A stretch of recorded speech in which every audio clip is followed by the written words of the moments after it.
cooking at home with Izzy. I hope everyone is having a blessed day. Today, I'm going to show you my Sesame Crusted Ahi Seared Tuna Steak recipe. This elegant dish you may find in a high-end restaurant, but today I am going to show you how to make it at home. These are my ingredients: ahi tuna steak, 100% grapeseed oil, sea salt, ground black pepper, sesame seed, and black sesame seed. For my dipping sauce, I'm using garlic, lemon, and soy sauce. You can use soy sauce alternative like I'm using today. For our dipping sauce, we're gonna use half a cup of our soy sauce alternative, which I already poured, and we're gonna squeeze a lemon. We're gonna add our garlic, stir it, and that's it. Now we're gonna add our ingredients for our ahi tuna steak.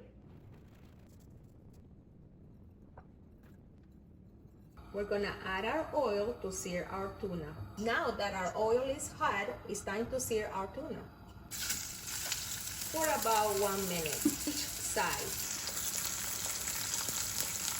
It's time to flip it.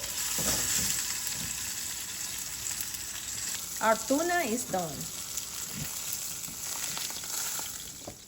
As you can see, our tuna has been perfectly seared and sliced. Our sauce is made. For plating, I have put my tuna on a bed of radish and arugula salad, accompanied by white rice and sliced avocado. Enjoy it. Thank you for watching.